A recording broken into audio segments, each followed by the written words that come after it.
Joe Biden and his party spent the entire summer cheering on the rioters, rampaging through Democrat-run cities, falsely labeling them as peaceful protesters. And you know, we call you peaceful protesters. You know why?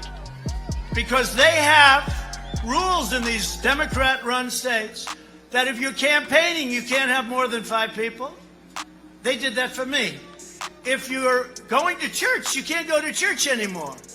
You can't go to church.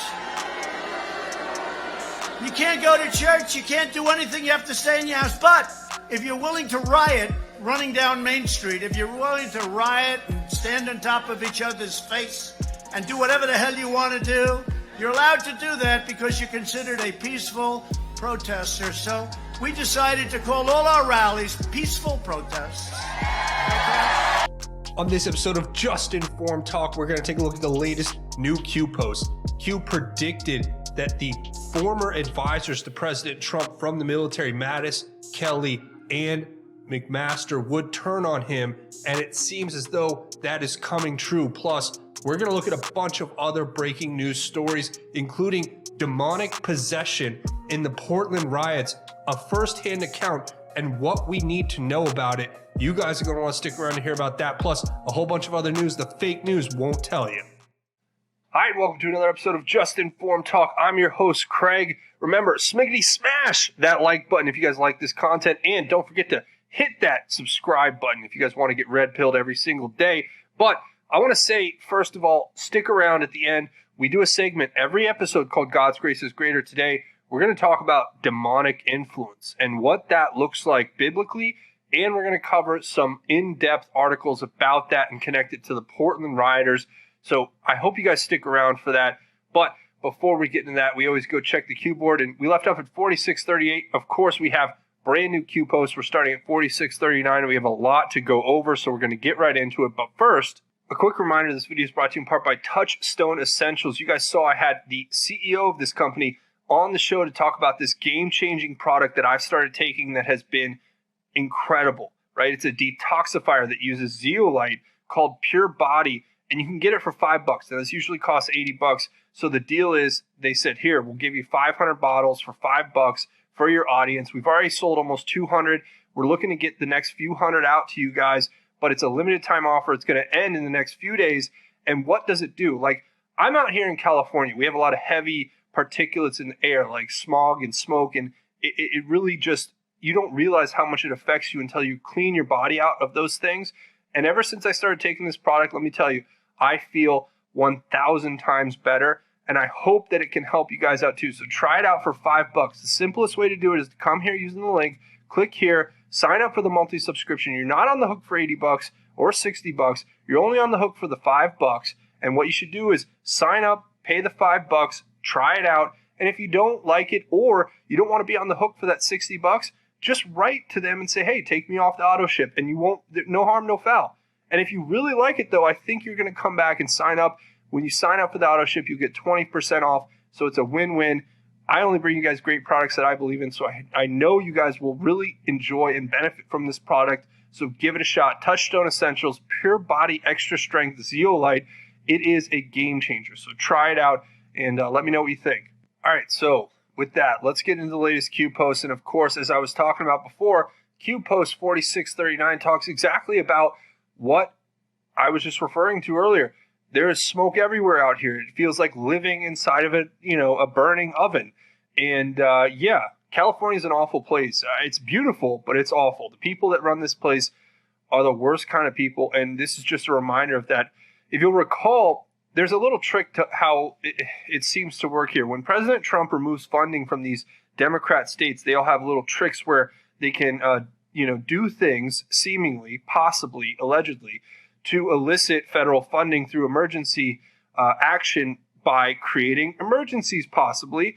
And this is the most evil thing you could imagine. But hey, it is what it is. I'm living out here in it. So God help us all, right? But this was from before, where when Trump threatened to cut funding to California, all of a sudden you see the whole state catch on fire. And then all of a sudden they're applying for FEMA money to get billions and billions of dollars to help rebuild. Now, these are the same people that they don't clear the dead trees out or the brush, which they should be paying to do to prevent these fires, but they leave it there because they know it is a way to extort, I believe, money from the federal government because of these disasters that end up happening. But let's hear what Q has to say, saying what happens when California is in serious debt and lost priority aid from the federal government due to sanctuary status illegal. It says, what happens when California is in serious debt and all attempts to obtain a bailout from Pelosi and inserted and pushed C-19 aid package have failed? So look at these two first things Q is telling us, right?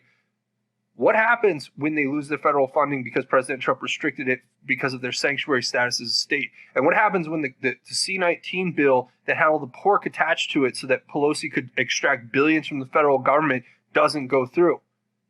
Well, what you see is what I'm going to show you here, which is a cop in Oregon who's talking about with somebody else, I believe a citizen.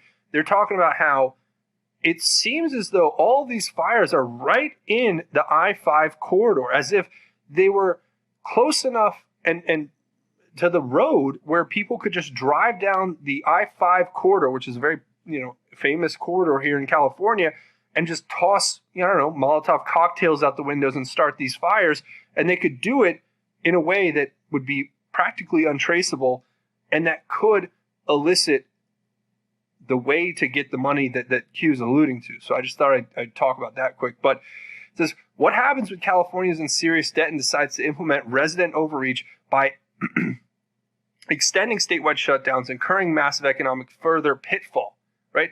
Because remember, this whole thing was about putting people out of work, right? Creating this precedent for all these young, unemployed, angsty teenagers and young 20-year-olds who are in these Antifa movements, who have already been radicalized, who have already been indoctrinated through a lot of the high schools and universities to be like Marxists and communists and Antifa fascists, basically.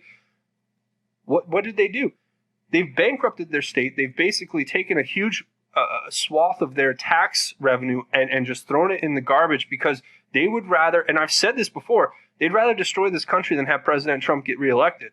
So it's quite obvious that when you read this, Q is telling us the plan that they're using to elicit these federal funds and to elicit the reaction that they need from the population to try to stir up people, to get them angry and get them motivated to go out and vote.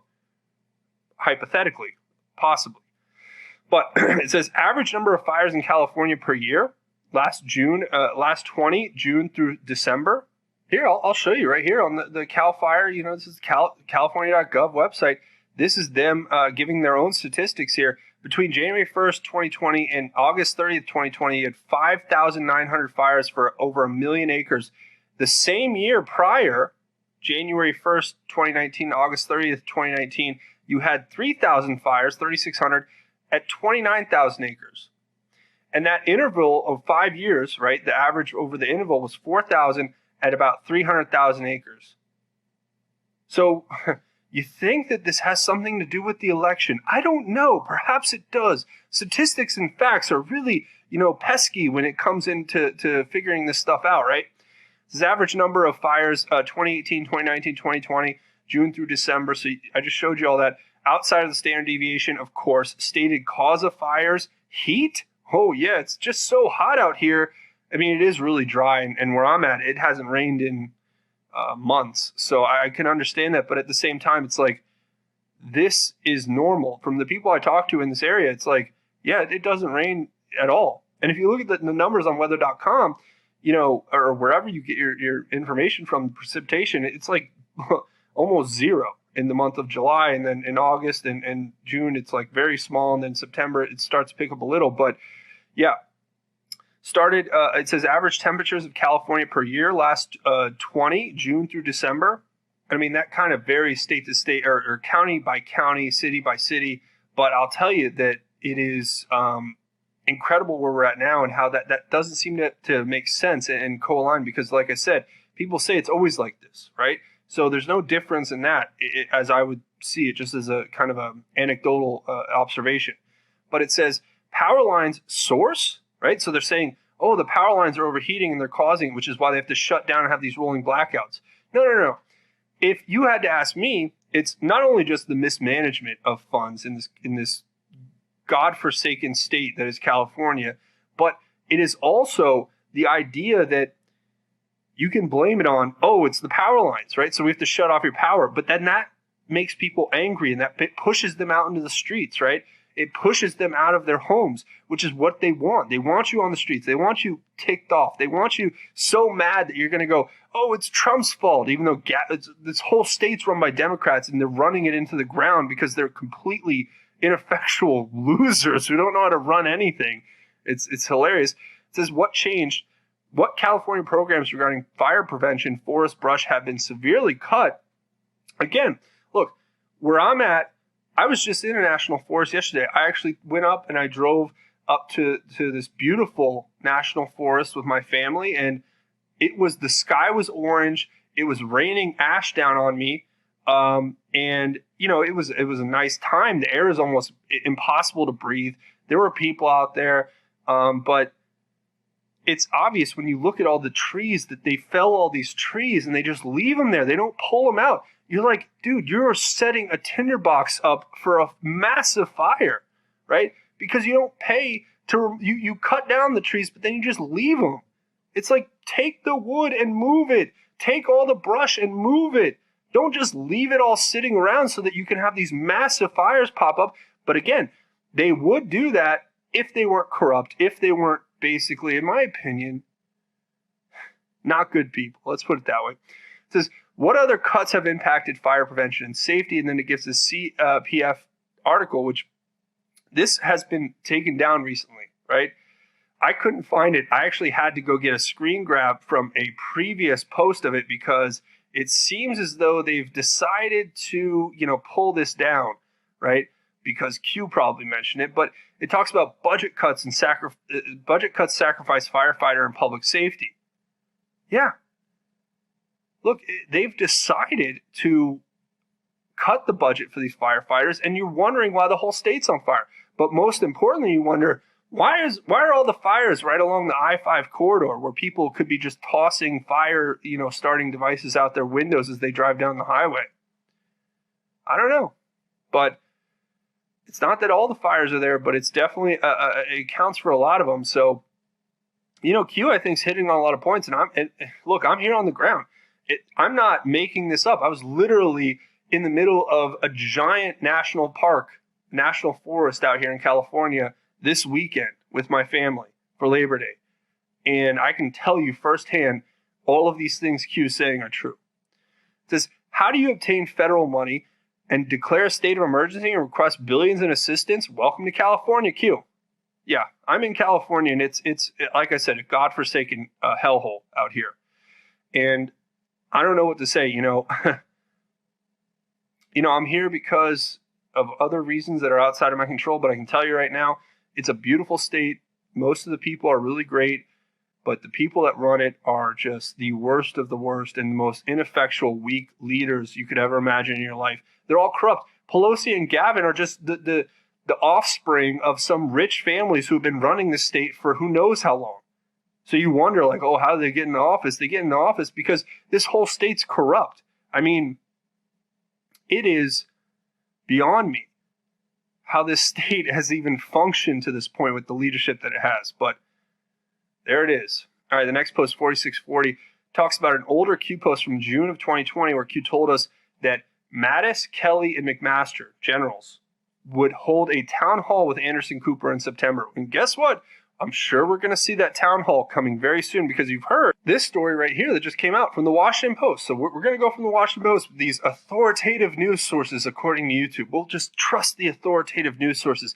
Jim Mattis quietly went to the Washington National Cathedral to pray for the nation's fate. Now remember, Jim Mattis has no kids and no family, basically. So I don't know. He's got some weird stuff going on there. I don't know what's up with that. But Jim Mattis went to quietly pray for, and good for him. If he wants to pray, I'm not trying to make fun of that, but it's like, come on, give me a break, right? It's obvious that they were just going there to do their secret comms. But according to Woodward, the guy who's come out with his hit pieces on Trump that are not even really hit pieces because none of it's really like a gotcha. It's just the fake news embellishes it and takes quotes out of context to make these fake stories, right?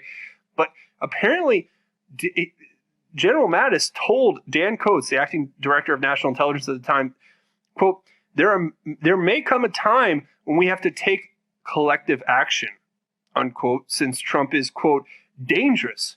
He's unfit, unquote. Can you imagine a general in the United States Army, this is a Marine general, saying to the director of national intelligence, we may have to take action, collective action? You mean like the collective action that was put together by Peter Strzok and James Comey under the Obama administration when they set up President Trump with this Russia hoax coup?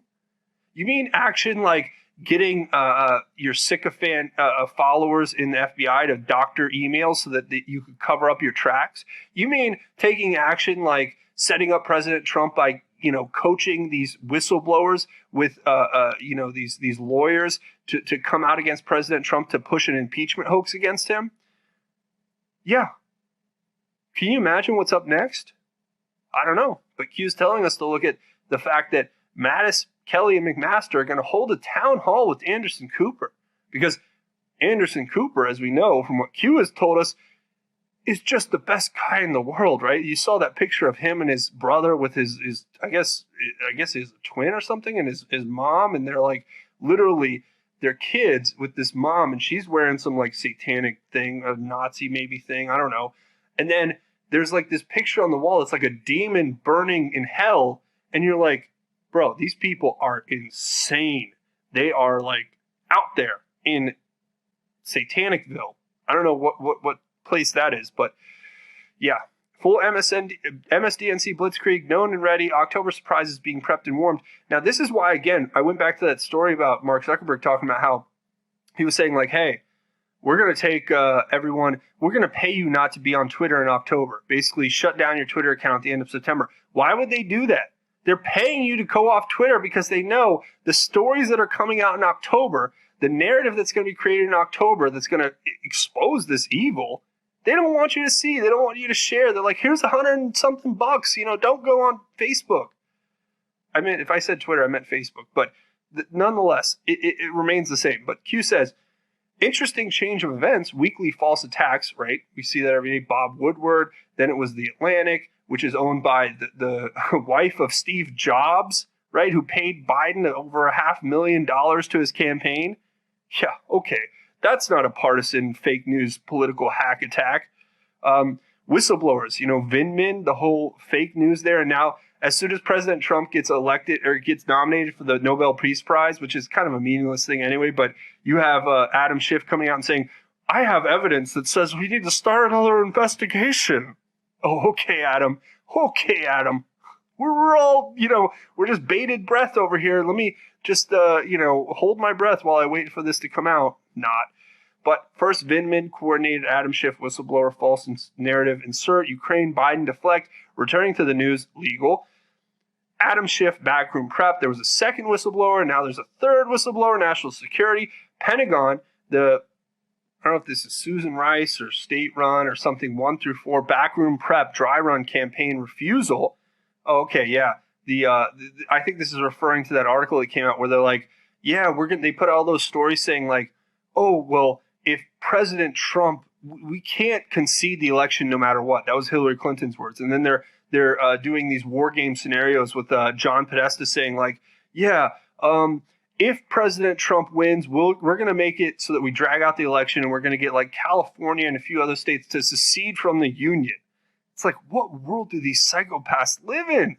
It's insanity. I mean, I'm like, what?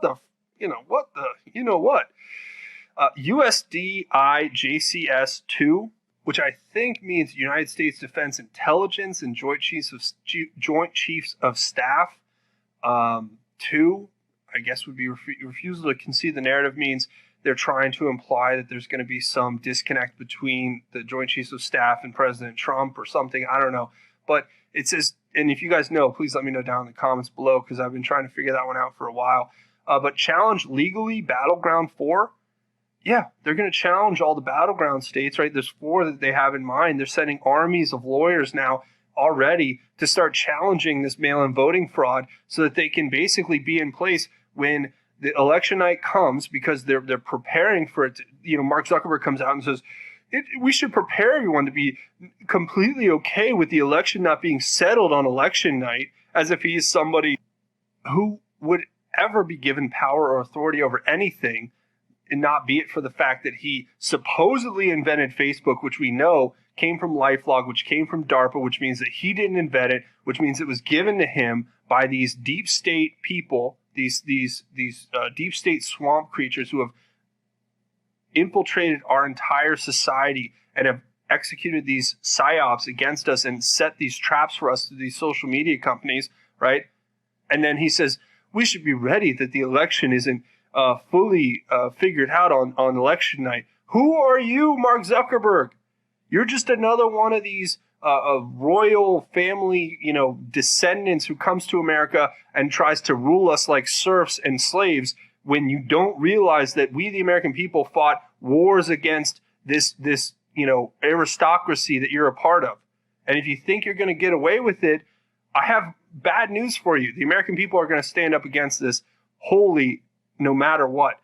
But talks about ballot harvest 4 and illegally in California 1. Yeah, California's going to be the number one state to be doing the ballot harvesting, which is completely illegal in my opinion. But it's legal here to go collect ballots and fill and get senior citizens to sign them, and then you sign blank ballots, and then you just go stuff mailboxes all day. Yeah. Everything at stake, win by any means necessary, plan accordingly, November, Q. So a lot of this stuff I'm still figuring out. If you have any, insights, please leave them down in the comments. But yeah, the next one is this flag, the American flag that President Trump, a little Freudian slip there, Q always gives us, saying, the swamp runs deep. Sometimes you cannot tell the people the truth. You must show them. Only then at the precipice will people find the will to change, to participate. We, the people, have been betrayed for a very long time. Will you stand for God and country, for freedom, for humanity? Where we go one, we go all. Q. I couldn't agree anymore.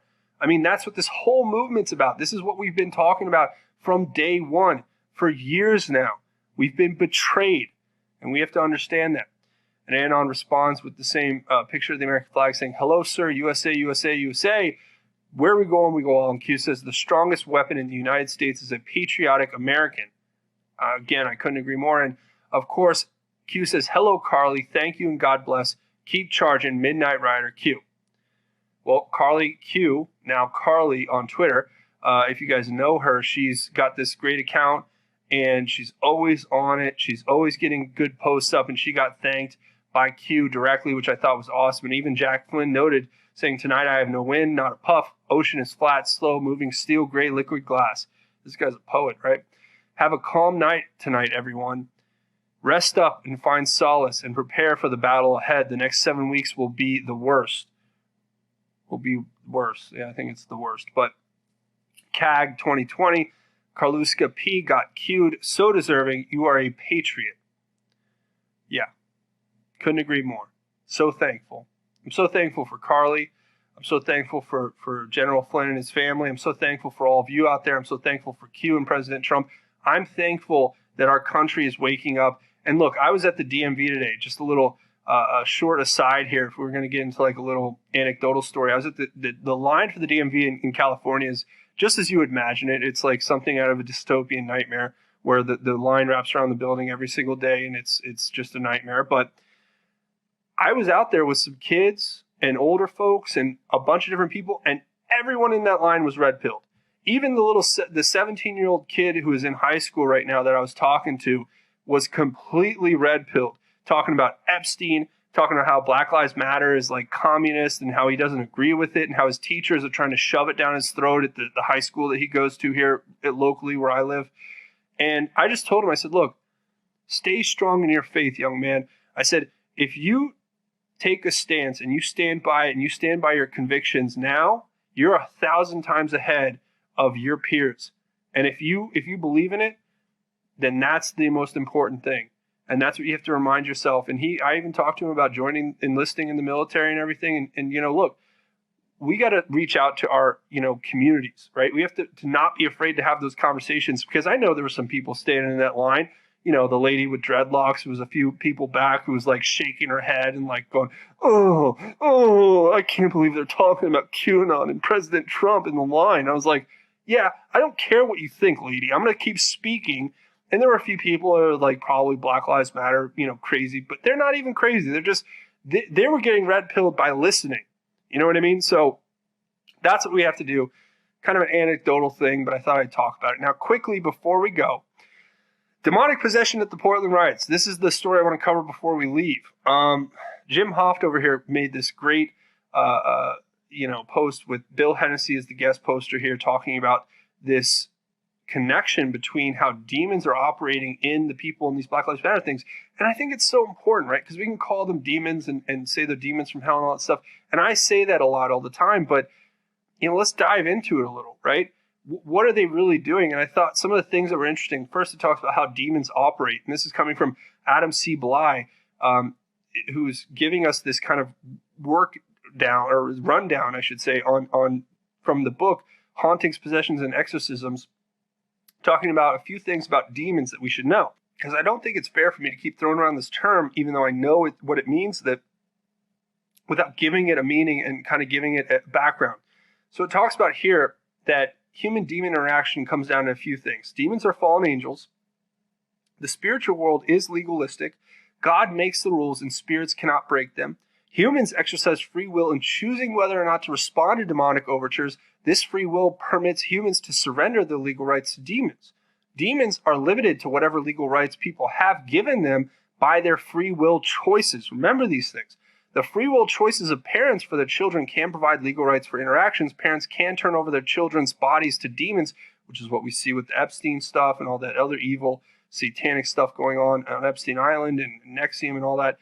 And it says there are 5 types of spiritual cases, but the 2 types that seem to be at work in Antifa and BLM are oppression and possession, which I totally believe. This is stuff I truly believe. So, I'll leave this whole article if you want to read through it.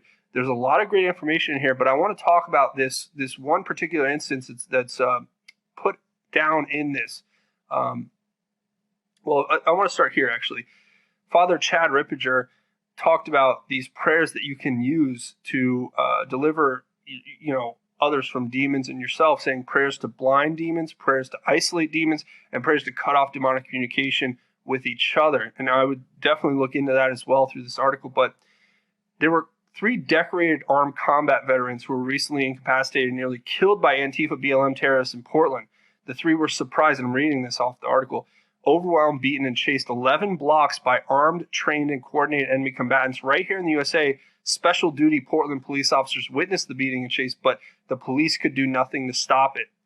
And you ask, how could this happen? How could Antifa terrorists be better trained and equipped in communication, surveillance, and tactical execution than the United States Marine?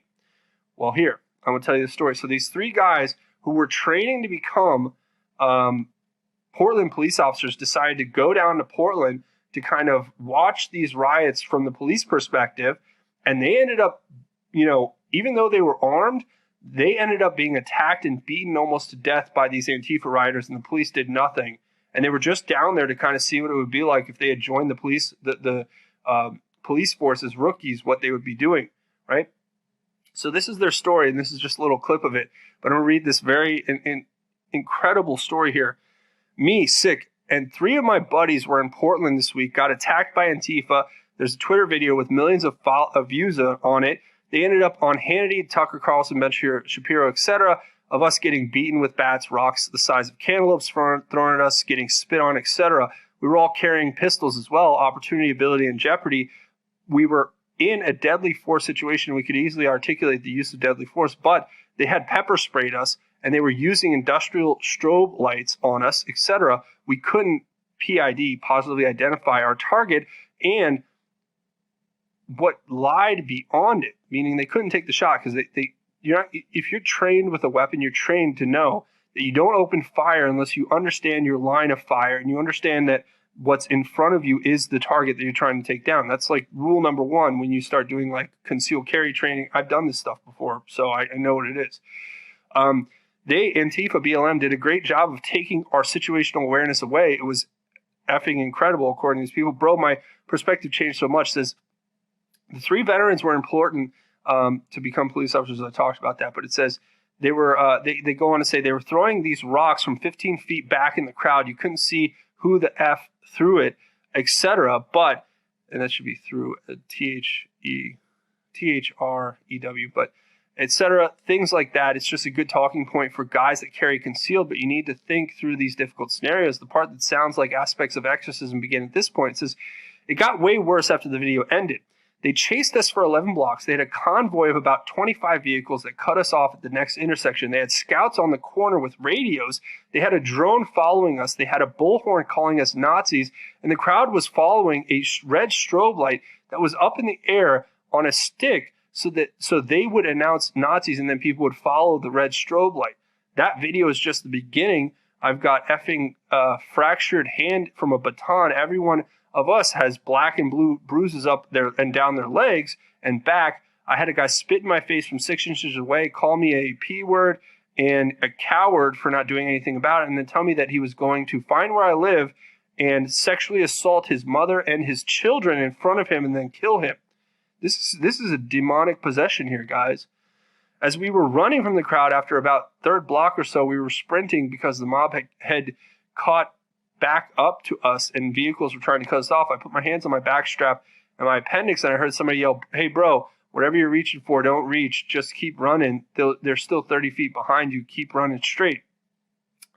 The three learned that Portland police have been observing their assault and chase all along. We get 11 blocks down the road and this black Chevy Impala is ghosting us down the street. He's kind of been in our shadow since block 2 or 3. He rolls his window down and starts asking us a bunch of questions. Why we are here, what we were doing, telling us we need to get the F out of here, asking us where our car is, etc. We pretty much told him to get the F away from us because we didn't know who he was. I finally asked him at one point, "Who the F are you, man? You need to leave us alone." And he was like, "I'm a effing police, bro. Who are you?" So he pulled his car over and he and his partner talked to us, and he was one of the special programs guys, either SWAT or SRT or whatever. He was the one that yelled at me not to reach and tried to help us out.